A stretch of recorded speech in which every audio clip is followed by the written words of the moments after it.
এখন আমরা প্র্যাকটিক্যাল কিছু কথায় আসি যে কিভাবে আমরা এই 10টা দিনকে কাজে লাগাতে পারি। আমি সবার আগে দোয়া করছি আল্লাহ পাক যেন আমাকে সবার আগে এর উপর আমল করার তৌফিক দান করেন, আমার পরিবারকে তৌফিক দান করেন এবং অতঃপর আপনাদের সবাইকে যেন আল্লাহ পাক এই তৌফিক দান করেন, আমিন। 1 নাম্বার,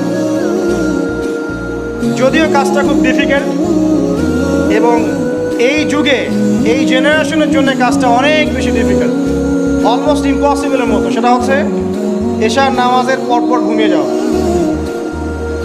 তাই না ভাই? এই কাজটা এখন কোয়াইট ইম্পসিবল, এশার নামাজের পরপর ঘুমিয়ে যাওয়া। কিন্তু চেষ্টা করতে হবে, আল্লাহ তৌফিক দান করুক, 10টা 11টার মধ্যেই যেন আমরা ঘুমিয়ে পড়তে পারি। আল্লাহ তৌফিক দান করুক, সবার আগে যেন আমাকে তৌফিক দান করে। কোনো কোনো রাত এমনও কেটে যায় ফজরের নামাজ পড়তে হবে জন্য সারা রাত জেগে থাকতে হচ্ছে। আর আমাদের সময়ে বারাকা কমে গেছে, জানেন? আমাদের সময়ের মধ্যে বারাকা কমে গেছে, এটাও কিয়ামতের সাইন। নবী সাল্লাল্লাহু আলাইহি ওয়াসাল্লাম বলেছিলেন কিয়ামতের আগে আগে একটা বছর একটা মাসের মতো চলে যাবে, একটা মাস একটা সপ্তাহের মতো যাবে, একটা সপ্তাহ একটা দিনের মতো চলে যাবে, একটা দিন একটা ঘন্টার মতো চলে যাবে। তাই হচ্ছে না এখন? এই 7 দিন আগে আমরা জুমা পড়লাম, দেখেন 7 দিন। এই যে গত কয়দিন আগেই আপনি কুরবানির পশু জবাই করলেন, আবার কুরবানির ঈদ আপনার সামনে। সময় খুব দ্রুত চলে যাচ্ছে, আমরা বুঝতে পারছি না। এই কারণ হচ্ছে, একটা কারণ আমি ফাইন্ড আউট করেছি, এটা হচ্ছে আমরা এখন ফজরের সলাতটাকে জামায়াতে গুরুত্ব দিচ্ছি না এবং ফজরের নামাজের পর থেকে আমরা জেগে থাকছি না। অনেকেই, বেশিরভাগই যারা থাকছে আলহামদুলিল্লাহ। এই কারণে ওই যে বরকতময় সময়টা সকালে, এটা আমরা পাচ্ছি না। এই কারণে দিনটা আমাদের ছোট হয়ে আসছে, দিনে কাজগুলো আমরা শেষ করতে পারছি না, রাত জাগতে হচ্ছে। আর রাত জাগলে তো ফজরে ওঠা সম্ভব হচ্ছে না। সো এই সমস্যাটা হচ্ছে ফজর কেন্দ্রিক, ফজরটাকে গুরুত্ব দিতে হবে সবচেয়ে বেশি। আল্লাহ পাক আমাকে তৌফিক দেখ, আপনাদের সবাইকে তৌফিক দান করুন। এই 10টা দিন আমরা প্র্যাকটিস করবো ইনশাআল্লাহ। রমাদান মাসে আমরা যেমন প্র্যাকটিস করেছিলাম 1 মাস আল্লাহর আনুগত্যের, এই 10টা দিন উৎসবের উৎসাহ নিয়ে আমরা আবার প্র্যাকটিস করবো ইনশাআল্লাহ আযজা ওয়া জাল। আর এই বিষয়গুলো বেশি বেশি প্রচার করবেন অনলাইনে, কারণ আমাদের জাতিটা, আমি জানি না সৌভাগ্য না দুর্ভাগ্য, আমরা খুব ইস্যু পাগল জাতি। ইস্যু একটা ধরিয়ে দিবেন, এটা নিয়ে রাস্তা থাকবে, যে কোনো ইস্যু। নবী সাল্লাল্লাহু আলাইহি ওয়াসাল্লামকে অবমাননা করা হয়েছিল, এখন কয়জনের মনে আছে? মনে আছে কয়জনের? তারপরে ইস্যু চলে আসলো বন্যা, এখন কয়জনের মনে আছে যে বন্যা হয়েছিল? এখন আছে সেতু, এটা নিয়ে সবাই কথাবার্তা বলছে। এরপরে দেখবেন আরেকটা নতুন ইস্যু, সেতুর কথা মানুষ ভুলে যাবে। আমরা কেন জানি সাইকোলজিক্যালি এমন হয়ে গেছে, ইস্যু একটা ধরিয়ে দিলেই 5 দিন 7 দিন 10 দিন কথা বলতে থাকি, আবার ইস্যুও শেষ, কথা বলাও শেষ, মানুষ ভুলে যায়। তো এই কারণে মনে করিয়ে দেওয়ার স্বার্থে জিলহজের 10 দিনের ফজিলত আমাদের সবাইকে মনে করিয়ে দেওয়া লাগবে, ঠিক আছে? অনলাইন অফলাইনে সবাই প্রচার করবেন। এই 10 দিন নেক আমলের জন্য একটা উৎসবের উপহার আল্লাহর পক্ষ থেকে। এই 10টা দিন যেন আমরা আল্লাহর পক্ষ থেকে এই উপহারকে কাজে লাগাই, বেশি বেশি নেক আমল করি, পরকালকে গুছিয়ে নেই। তারপর ইনশাআল্লাহ ইনশাআল্লাহ প্রথম কাজ আর্লি ঘুমিয়ে যাওয়ার চেষ্টা করা। 2 নাম্বার, ফজরের নামাজের মিনিমাম আধা ঘন্টা আগে ঘুম থেকে ওঠার চেষ্টা করা। ফজরের নামাজ কয়টা আপনাদের এখানে? 4:30টায়, 4টা বা 4:45টায় ওঠার চেষ্টা করতে হবে। আল্লাহ পাক তৌফিক দান করুন। ওযু ইস্তেনজা করার পরে মিনিমাম 2 থেকে 4 রাকাত নফল নামাজ পড়বেন, মিনিমাম 2 থেকে 4 রাকাত নফল নামাজ পড়ুন। আমরা জানি যে আমরা নবী সাল্লাল্লাহু আলাইহি ওয়াসাল্লামের মতো তাহাজ্জুদ করতে পারবো না, পারবেন? তার 2 রাকাত নামাজে তিনি প্রায় 4 পারা কোরআন তেলাওয়াত করেছেন। 2 রাকাত নামাজে 4 থেকে 4.5 পারা কোরআন তেলাওয়াত করেছেন। আমরা কি পারবো? আমরা পারবো না। মিনিমাম 2 রাকাত নামাজ বা 4 রাকাত নামাজ তো পড়তে পারি। এবং ওই সময়টা হচ্ছে দোয়া কবুলের সময়। আল্লাহ পাক প্রথম আসমানে নেমে আসেন। আল্লাহ পাক কীভাবে নেমে আসেন এটা আল্লাহ পাকের ব্যাপার, এটা নিয়ে আমাদের মাথা ব্যথা ঘামানোর দরকার নাই। আল্লাহ নেমে এসে আহ্বান করতে থাকেন, কারো কি কোনো চাওয়া আছে আমার কাছে? আমি সেই চাওয়া পূরণ করে দিব। কেউ কি অসুস্থ আছো? আমাকে ডাকলে আমি শেফা দিয়ে দিব। কেউ কি আমার কাছে ক্ষমা চাইবে? আমি ক্ষমা করে দিব। কেউ কি আমাকে ডাকবে? আমি তার ডাকে সাড়া দেব। এভাবে ফজর পর্যন্ত আল্লাহ পাক আহ্বান করতে থাকেন, কিন্তু আমরা আসলে ঘুমিয়ে থাকি। আল্লাহ পাক আমাদেরকে মাফ করে দিন এবং এই নেক সময়গুলোকে কাজে লাগানোর তৌফিক আল্লাহ পাক দান করুন, আমিন। এরপরে আমরা চলে আসবো ইনশাআল্লাহ ফজর জামাতে। এবং নামাজের বাহ্যিক মাসআলাগুলোকে নিয়ে বেশি বাড়াবাড়ি করবেন না, অভ্যন্তরীণ বিষয় নিয়ে ফোকাস করুন।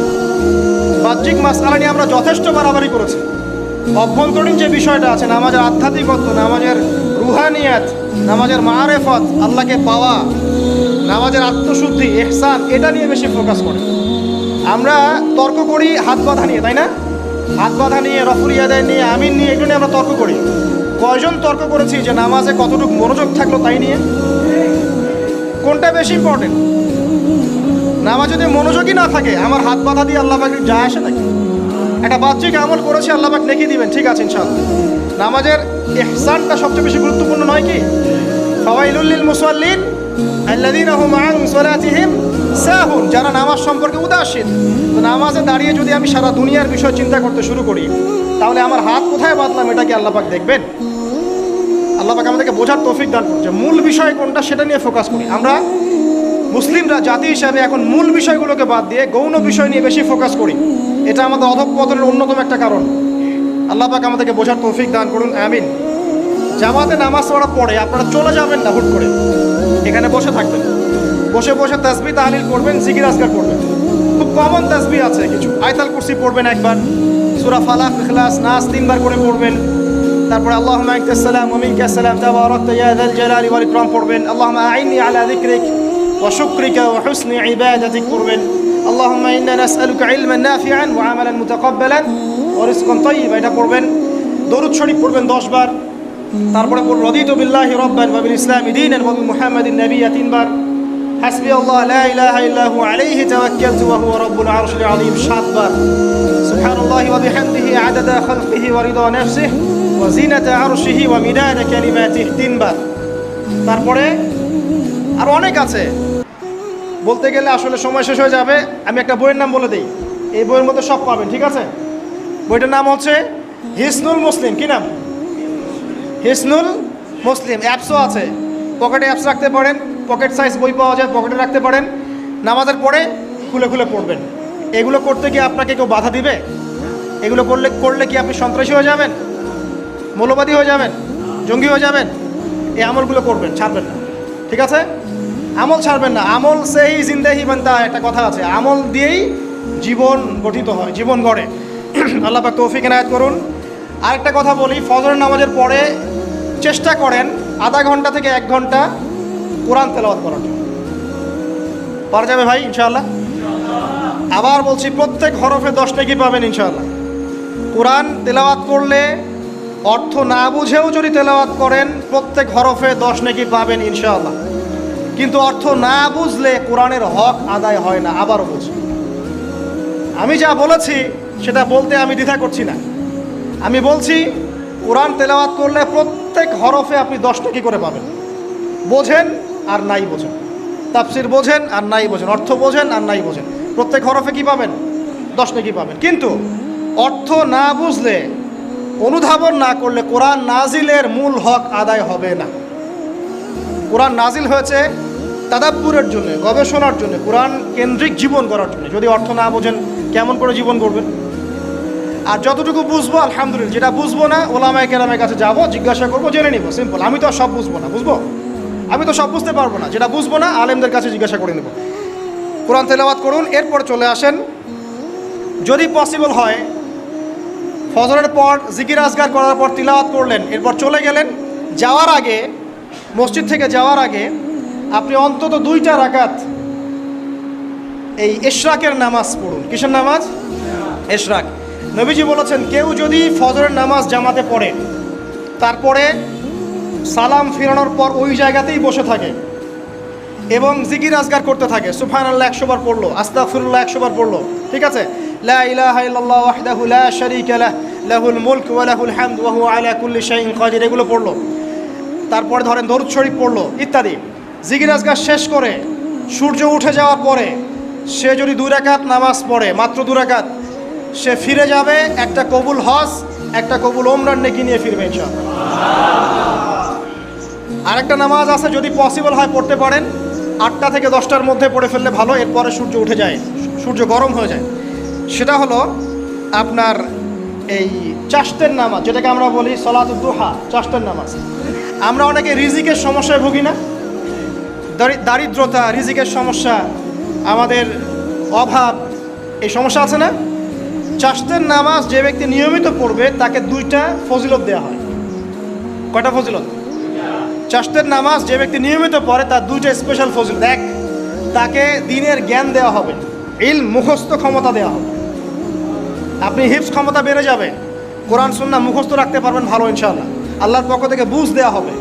আরেকটা হচ্ছে আপনার দারিদ্রতা আল্লাহ পাক দূর করে দিবেন। এগুলা পরীক্ষিত আমল ভাই, এগুলা কোনো গাল গল্প বলছি না, এগুলো পরীক্ষিত। আরেকটা আছে, সূরা ওয়াকিয়া রাতে তেলাওয়াত করেন, সূরা ইযা ওয়াকাআতিল ওয়াকিয়া লাইসা লিওয়াকাআতিহা কাযিবা, এই সূরাটা আপনি তেলাওয়াত করেন, দেখবেন দারিদ্রতা চলে যাবে ইনশাআল্লাহ আযজা ওয়া জাল্লা, চলে যাবেই ইনশাআল্লাহ। এবার আসুন কোরআন তেলাওয়াত নিয়ে 2টা কথা বলে দেই। কিছু কিছু সূরার কিছু কিছু অংশ মুখস্থ করে ফেলার চেষ্টা করেন। প্রত্যেক দিন এই অংশটুকু আপনি নিজে তেলাওয়াত করবেন।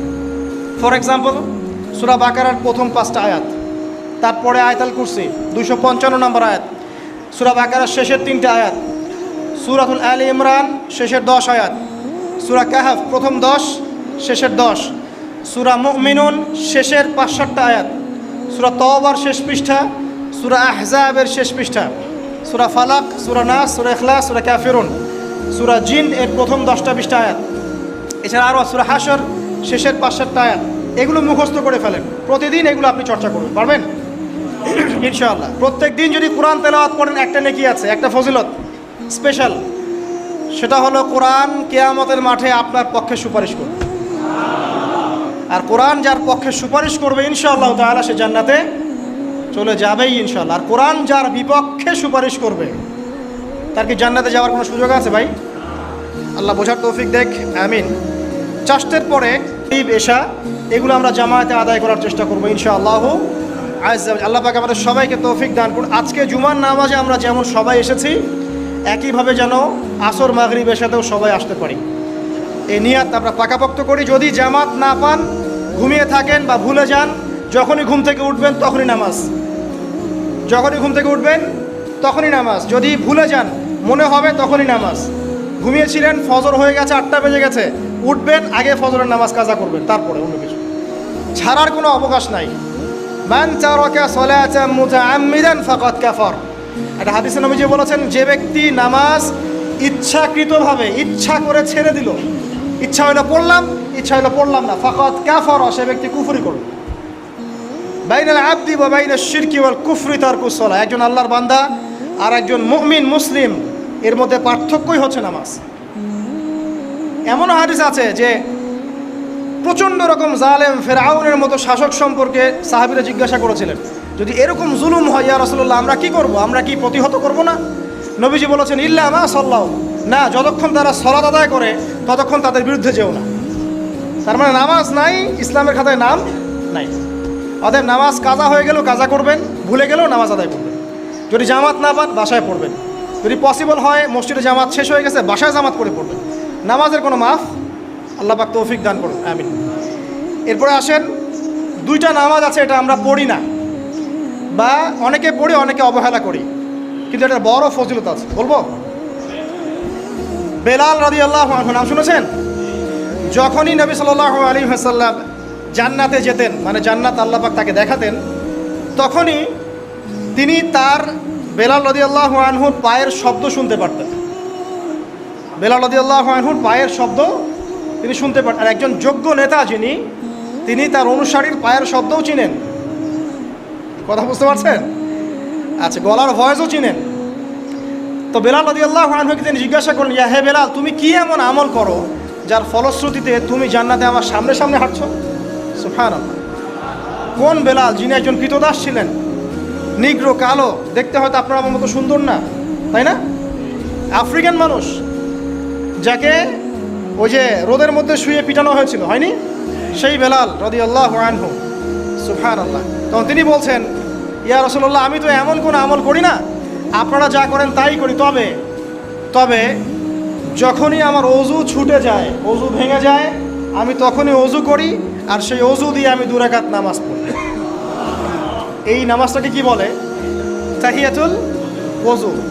এই তাহিয়াতুল ওযুটা আমরা আদায় করার চেষ্টা করবো, আল্লাহ পাক তৌফিক দান করুন। আরেকটা আছে তাহিয়াতুল মসজিদ। দেখবেন অনেকেই মসজিদে আসি আমরা ধাপ করে বসে পড়ি, তাই না?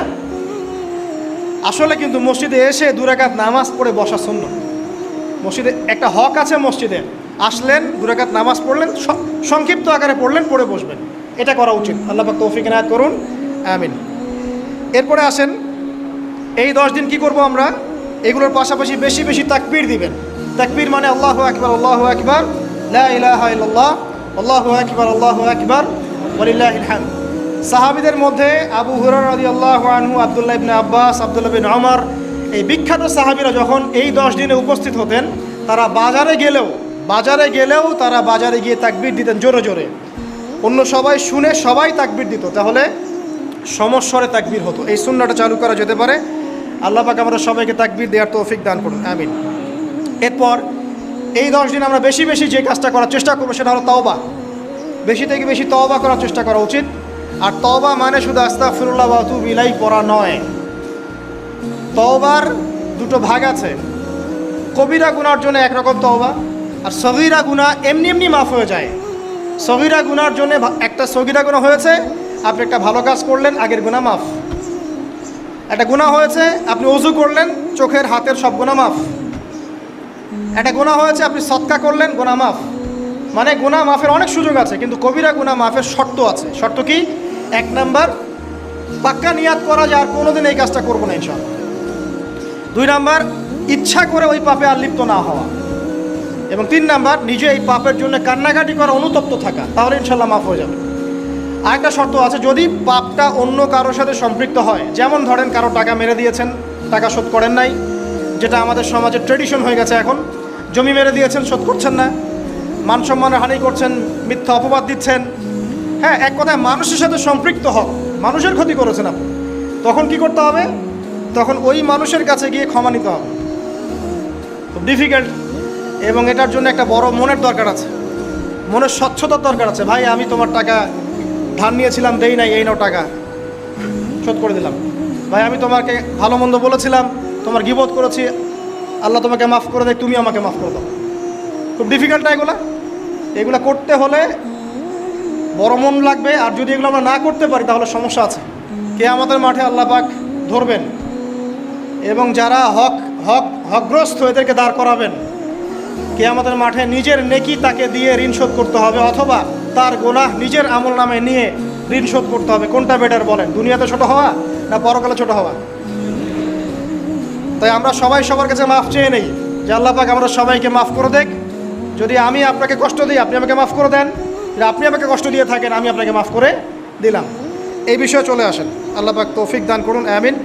আর একটা তওবা করুন, আস্তাগফিরুল্লাহাল্লাযী লা ইলাহা ইল্লা হুয়াল হাইয়ুল কাইয়্যুম ওয়া আতুবু ইলাইহি। দিনে 70 বার বা 100 বার, দিনে 70 বার বা 100 বার। যদি না পারেন, অ্যাটলিস্ট এতটুকু বলবেন, আস্তাগফিরুল্লাহ ওয়া আতুবু ইলাইহি, আস্তাগফিরুল্লাহ ওয়া আতুবু ইলাইহি, 70 বার বা 100 বার।